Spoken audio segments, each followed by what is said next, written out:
Pakur. My topic: India sets global narratives on climate change. Respected chief guest and my brother and sisters. मित्रों, आज दुनिया चंद्रमा पे पहुंच गई है और सूर्य तक पहुंचने की तैयारी कर रही है। उसके बावजूद आज पूरा विश्व चिंता में डूबा हुआ है। चिंता में डूबा है, चाहे पेरिस में हो, चाहे डोवास में हो या फिर यूनाइटेड नेशन में हो, सभी जगह एक ही बात की चिंता कर रही है कि समय पे बारिश नहीं हो रही है, क्या करें। आज ग्लेशियर तेजी से पिघल रहा है, समुद्र का जल स्तर तेजी से बढ़ रहा है और छोटे छोटे देश और द्वीप डूबने के कगार में है। मित्रों, दुनिया के सामने ये जो समस्या आई है, इसके लिए भारत जिम्मेदार नहीं है। इस पाप का भागीदार भी भारत नहीं है, क्योंकि हमारे पूर्वजों ने, हमारे ऋषि मुनियों ने हमें कभी भी प्रकृति का दोहन का रास्ता नहीं दिखाया है। हमारा संस्कृति और सभ्यता प्रकृति के साथ जुड़ा हुआ है। हमारा रिश्ता प्रकृति के साथ जुड़ा हुआ है। हम धरती को माता कहते हैं, सूर्य को दादा कहते हैं, चंदा को मामा कहते हैं। मित्रों, हमारे शास्त्रों में लिखा गया है, पुत्रो अहम पृथ्वी, we the humans are childrens of mother earth. हम सभी इस धरती माता के संतान हैं, इसलिए हम प्रकृति की पूजा करते हैं। हम तुलसी, नीम, बरगद का पूजा करते हैं। मित्रों, आज हम इसका पूजा क्यों करते हैं? अगर इसका सबसे ज़्यादा स्टडी कहीं किया जाता है तो जर्मनी में किया जाता है। ये तुलसी, नीम, पीपल ऐसे वृक्ष हैं जो हमारे क्लाइमेट को दिन रात ऑक्सीजन प्रोवाइड करते हैं।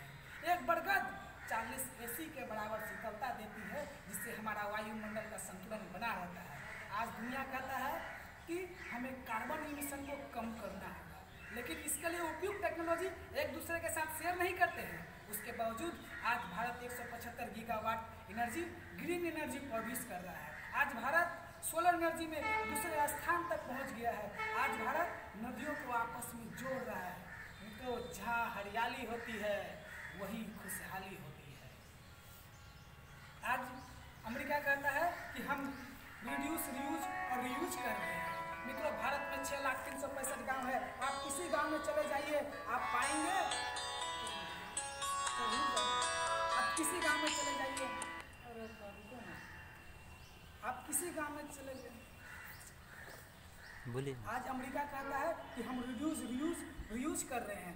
मित्रों, भारत में 6,365 गांव है। आप किसी गांव में चले जाइए, आप किसी परिवार में चले जाइए, आप पाएंगे कि अगर हम एक कपड़े को 6 से 7 साल पहनते हैं, उसे जमा करके रखते हैं और उसी इकट्ठे कपड़े से केथा बनाते हैं और फिर उसका 20 साल यूज करते हैं। अगर केथा फट गया तो हम उसका पोछा बना लेते हैं। क्या ये तुम्हारा रीयूज, रिड्यूस और रिसाइकिल नहीं है?